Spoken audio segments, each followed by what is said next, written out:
Welcome to the live. Hello. Hello, hello, hello, hello. I'm here breaking all the rules of YouTube. We're having fun doing that. Breaking all the rules of YouTube, having fun doing that.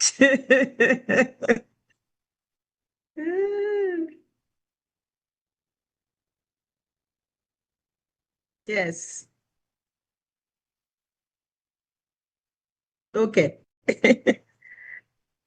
All right. So,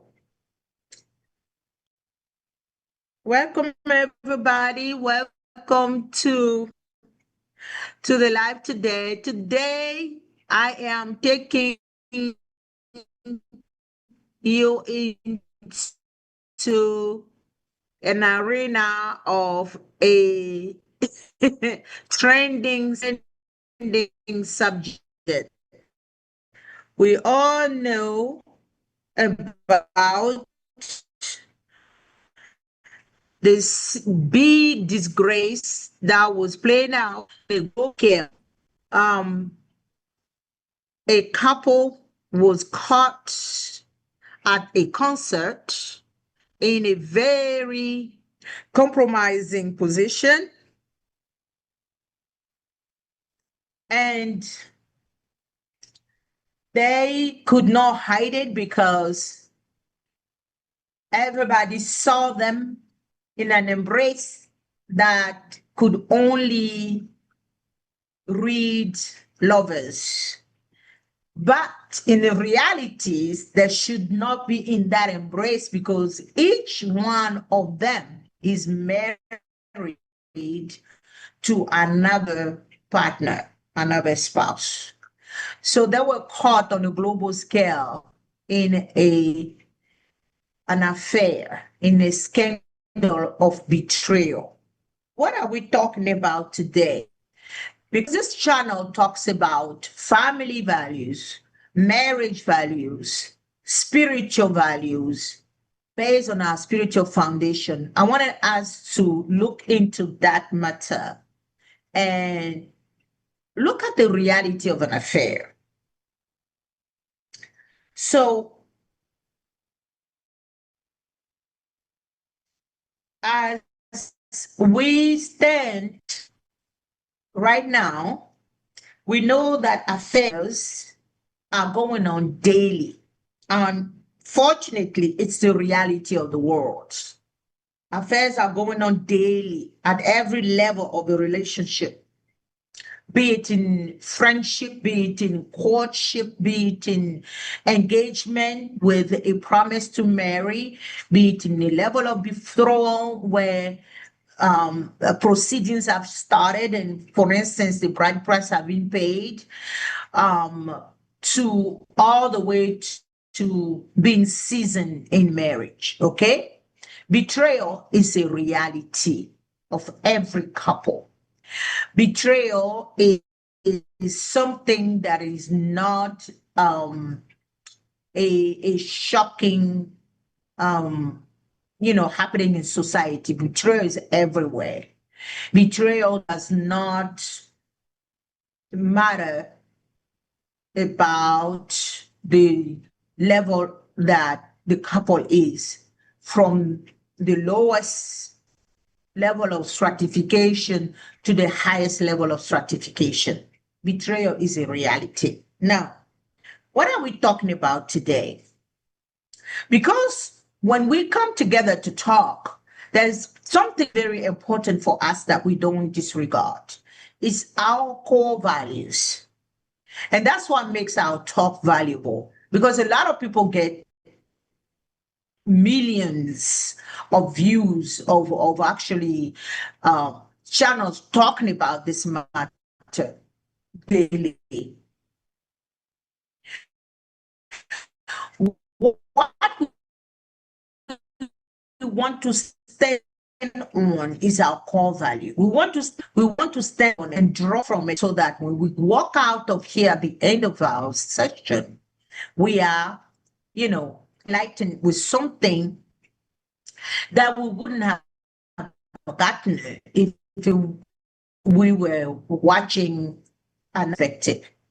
Now here, having said that, we are going to have a broad stroke, and then we will go in the specificity of our value system. Okay? So the reality of an affair are complex and often painful. Okay? They are painful, they are complex. Why? Because there are a lot of things that come to play. For the most part, an affair, which is the engagement of one of a spouse into an extramarital relationship, an extramarital, alliance, agreement, to perform as if that extra person is the spouse in replacement of the spouse. Some do it in addition to the spouse. How? Because sometimes the spouse is detached from, they are detached from one another because of issues, problems, and then one finds solace in another person.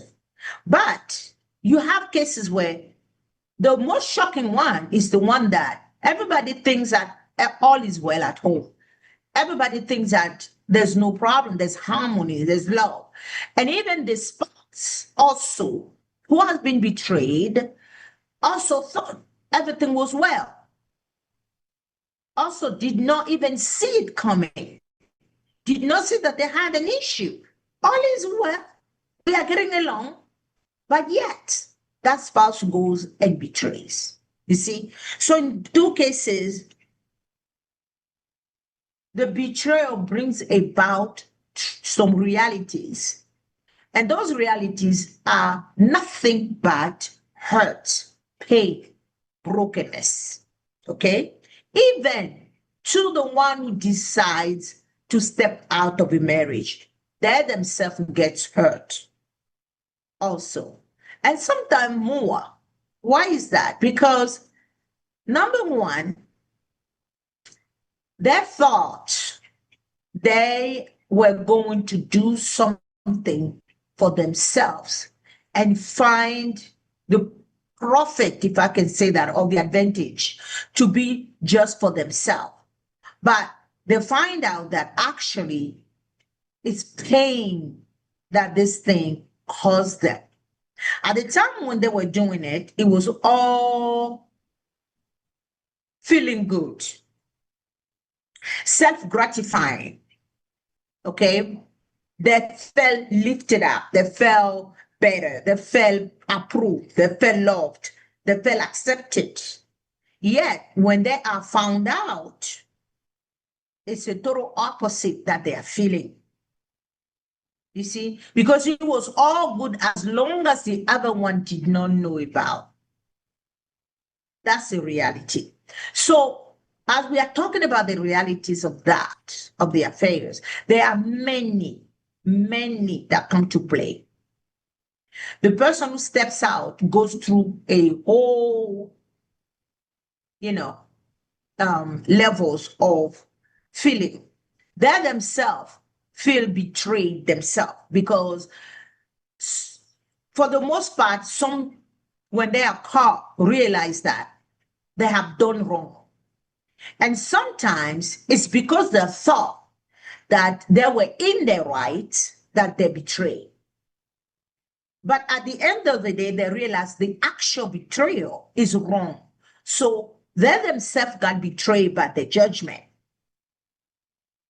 The reality of the affair is hard for them to realize that actually the thing that they thought was such a good decision they made is actually a decision that made them lose everything. So their judgment betrayed them. You see, I'm talking about the person who is at fault. I'm not even talking about the victims here. I'm still talking about the perpetrator.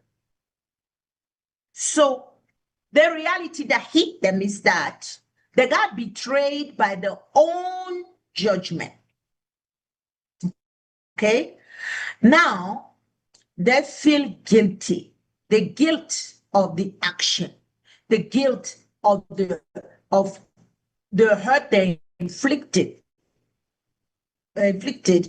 on everyone around them. Okay? Now, the regrets. Okay? Guilt is one thing, regret is another. So now, because of all of that, they change the position of elevation in the marriage, in the family, to a lower level. So they feel low. Okay? And of course, they're going to feel ostracized, abandoned, rejected, accused, judged,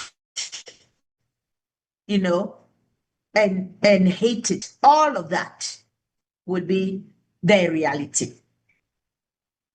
Now, for the most part, when a betrayal like that happened, the two that are at fault, meaning the spouse that betrayed and the participant, for the most part, both of them know that there is a marriage and they choose to do the betrayal. But sometimes the third part does not know, because the one who is betraying their spouse is not showing any signs of a covenant, any signs of a marital status. Sometimes they remove the wedding ring. Sometimes, okay, they flat out confess and affirm that they are not married. And this causes the other one to engage into the relationship only to find out that that person is married. Now, the third party receive the news of that, and they can also feel betrayed. They feel betrayed by the person that engaged into extramarital affair. They feel also betrayed by their own judgment and rejected judge and all of the others that they accomplished feels. You see? So there are a lot of emotional high and low that go in. A lot of them that go in. Affairs begin with, intense attraction, secrecy, and emotional intensity that can feel euphoric. There is something about, and it's human nature. You have to understand the way we were made up. The minute that something is forbidden, there is a draw of humanity toward that. Now, what gives the ecstasy is to be able to achieve the fulfillment of the forbidden, something that is forbidden, that a human being is able to go through and do it even though it's forbidden, brings about euphoria, brings about excitement, brings about satisfaction, because that's our dark part. That's our wicked part. That's our sick part of humanity that is only 1 second away to manifest itself. 1 second away, a human being in 24 hours is available and ready to do wrong, to make the wrong choice, to make the wrong decision, and to flat out act wrongly. That human being is 1 second away, 24/7 to do that. You see? So the very makeup of humanity that got defiled by the sin from the beginning of time, dispose us to do the unthinkable. This is why sometimes people commit crime and you sit and you think of yourself, what kind of sick person can do something like that? It's a human being. Yes, it's a human being. Because a human being is 1 second away of turning and acting like the worst thing that ever been created, simply because of the defilement that we receive in the garden. This is why the foundation of our values is important to develop, to strengthen, and to stand on. The value system is what creates decency in humanity. A value system is what gives a humanity to a human being. Otherwise, a human being can be a beast. It can be acting worse than an animal. So our value system is what builds us up and gives us our moral. It gives us our spiritual makeup. It gives us, the framework for us to be a human being. Okay? So I want to talk about this particular couple. The CEO and the HR director that got caught on the camera. Their case has so many layers. Their affair is covering so many layers that it is worth looking at it and seeing how a lack of judgment or a misjudgment or a wrong judgment can change the life of someone overnight. See, HR is a very important department in a company. The CEO is a very important, if not the number one important person of the company. And both of them are the one that set the rules of ethic, conduct, and behavior in a company for the company to have an ethical profile.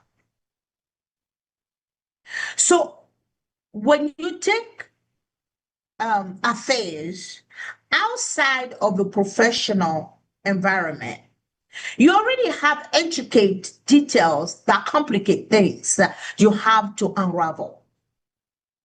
Now, when this happens in a setting of a company, of a leadership of a company, it's a totally different ballgame.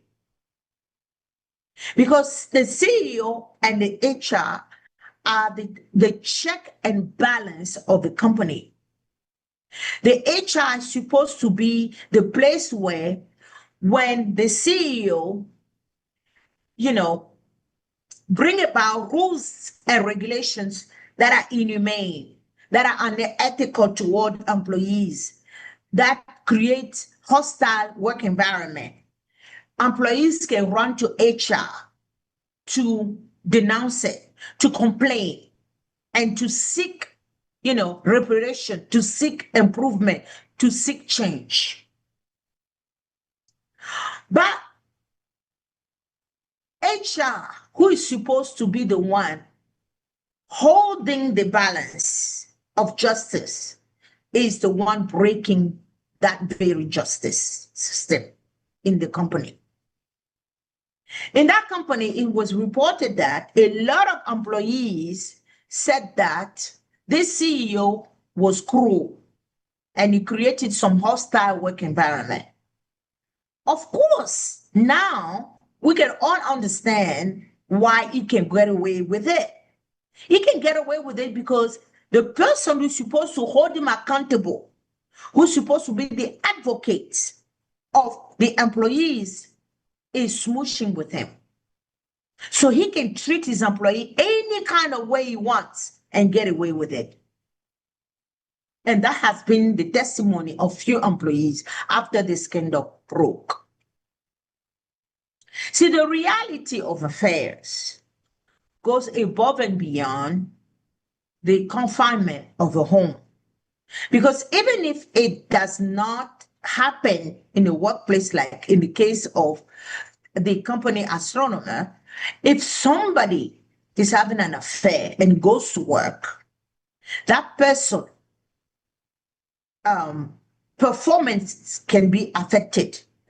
And if there are some companies that can downgrade, flat out fire an employee who does not showcase an ethical behavior, a lifestyle of, a justice, equity, a lifestyle of good character and good moral at home.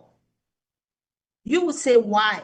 This is my private life. This is at home. It's not at work. At work, I perform well. I'm the top notch. I'm the best seller. I'm the best this. I'm the best that. I produce. I bring profit to the company. So I should not be, having a problem if there is an affair or there's a side chick.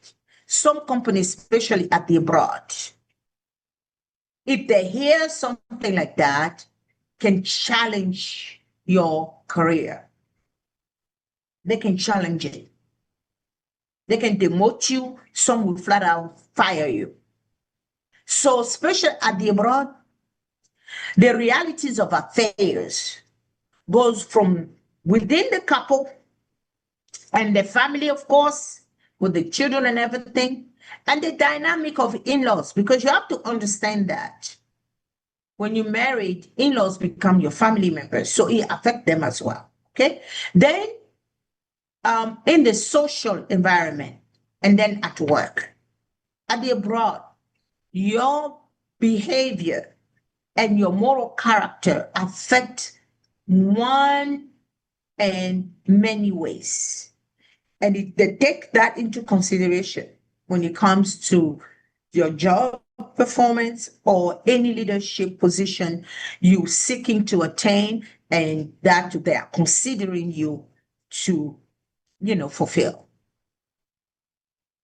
So I wanted to talk about the reality of affairs, because when we are in a situation of being seduced into an affair, of being drawn into this web, most of the time, human beings are not prone to think about consequences when it's time to sin.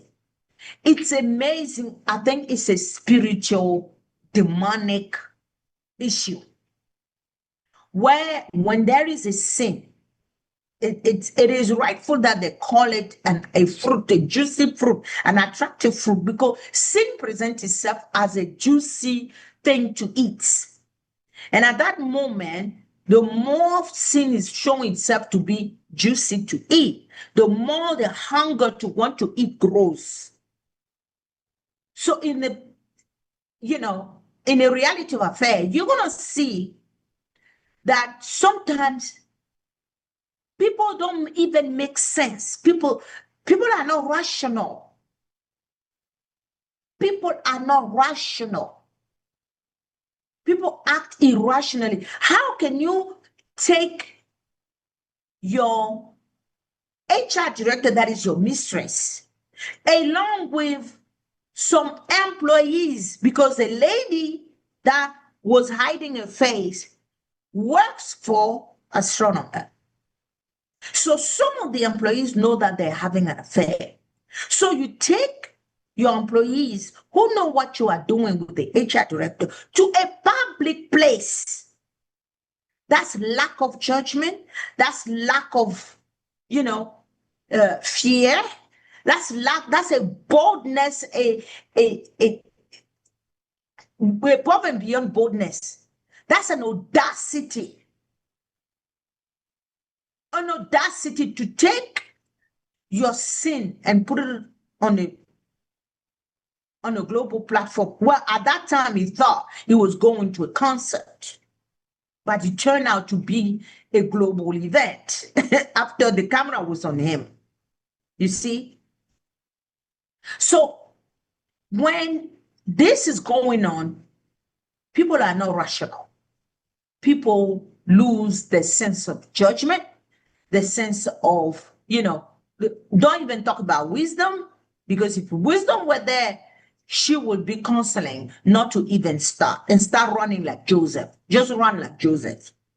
But because wisdom is gone on a vacation, when something like that happens, she just packs herself and leaves. The most outrageous things are done by people who are in this situation. So the reality of an affair is at many levels. What does an affair cause in a family? Of course, brokenness, lack of trust, losses. In the case of this man, in the case of many men, they lose in their professional, they can lose their career that they have built for 20, 30 years. They can lose, money because when they go through the divorce process, they lose everything. The law would take things and give to the wife for the most part, or the spouse that is, in the right. So the realities of an affair pulls in a lot of layers of consequences. Broken families, loss of revenue, loss of trust, sometimes in a level as high as the CEO, he will lose his credibility on a professional level. For him to be a CEO of a company, it's going to be tough. He might need to recreate a company himself from ground up again.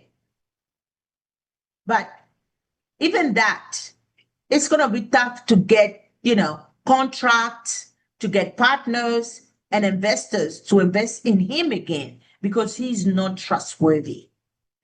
He did not show wisdom, he did not show professionalism, and a lot of big ogas, like we like to call it in Africa, CEOs and directors have lost their way just because of the beautiful face or shape of an intern, a secretary, a HR manager, and what have you. The affair, what I want to do now, the reality of an affair, I want to compare now the realities, in the Western world and in Africa. In Africa, an affair would never shock anybody. And on the contrary, an affair in Africa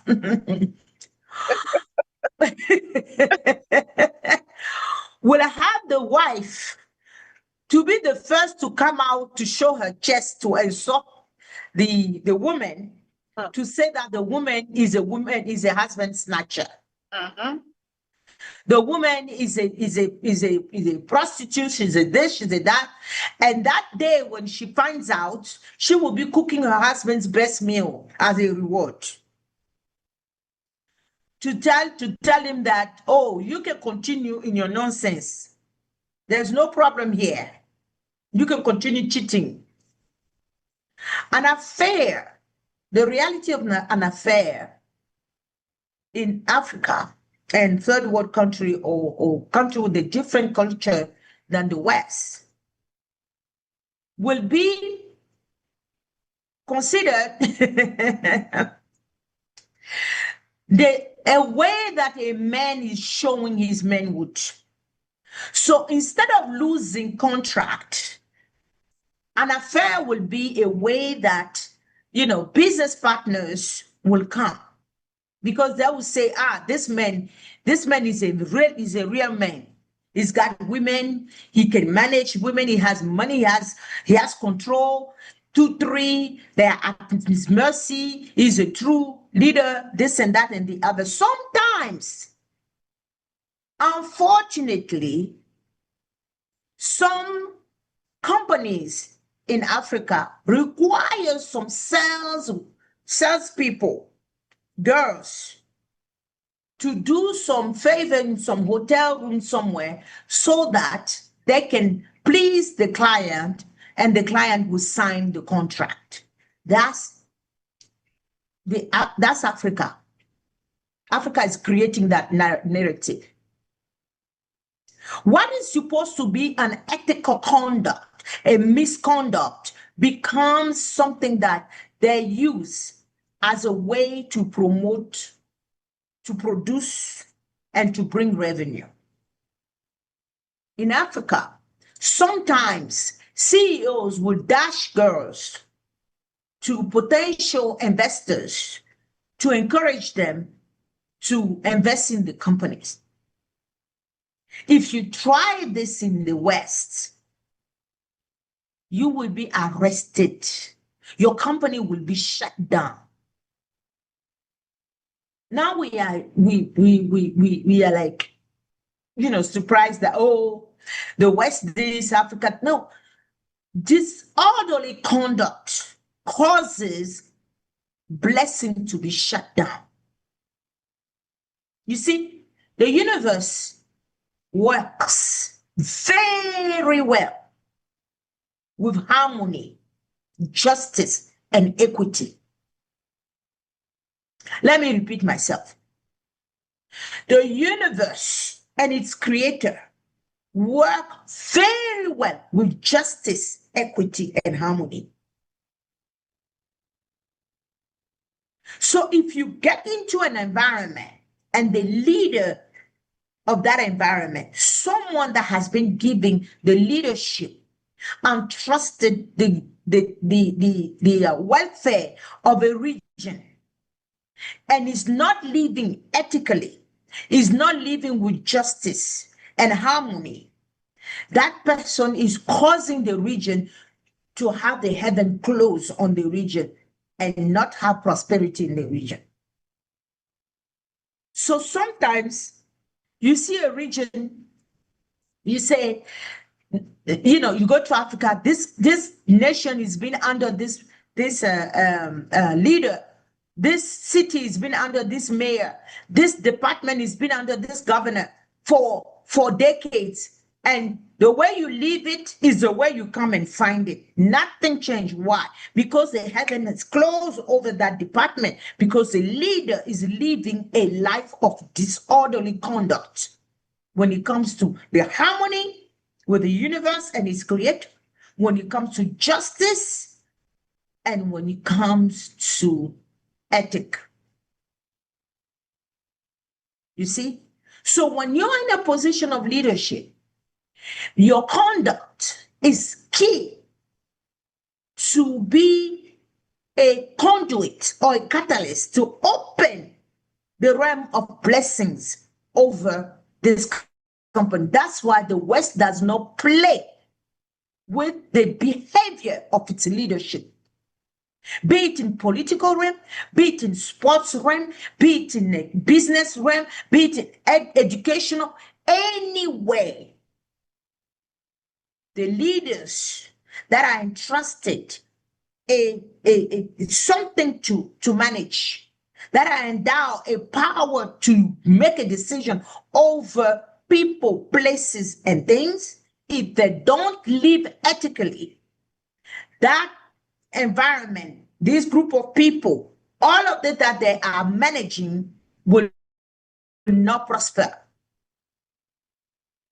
So it doesn't matter if you created the company. This gentleman, Matthew, was the co-founder of Astronomer.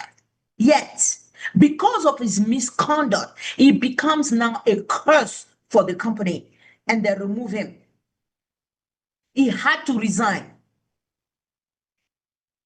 That's something you will not see in Africa.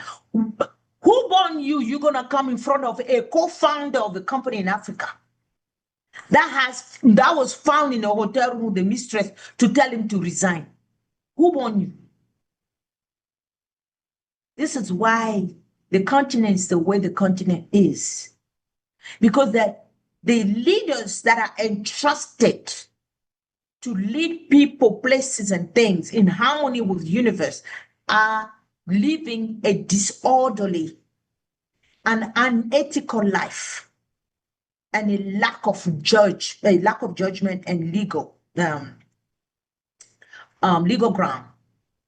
They don't follow the law. They break the law. They are unethical. They are not just. They oppress the sick, the poor, and the weak. They take money. They steal from people. They steal from nations. The heaven cannot be open to bless the people, the nation. The heaven cannot be open because of the behavior of its leader. Because of the behavior of its leader. You have a president. It has a Senate. In the Senate, there is injustice. There is all kind of wrongdoing. The president is not calling the Senate to order. The president is not asking for a special, deliberation, a special council. The president is not calling for anything special. He just keep a blind eye, a deafened ear, and a mute mouth. And it's going on day after day, oppressing the weak, removing justice to people that is rightfully due, stealing from the good of all. It's not going to work. That nation's heaven closes. And what individuals do is try to find themselves their own little thing somewhere. That's why in Africa, you see people who fight to prosper, sometimes needing to use, supernatural power to prosper. Because if you were to do things naturally, the harmony of the universe will not follow you, because that environment has been sentenced, has been judged because of its leaders. So an affair has a lot of realities, a lot of ramifications. Unfortunately, not every part of the world understand that. Only the West understood that. That's why they keep prospering, because it's a natural, a universal principle. It's a natural universal principle. Wheresoever a leadership is given to someone and the person lives, acts, leads equitably, ethically, justly, legally, honestly, the place or the people prosper as the leader prosper. So I'm going to stop here today, and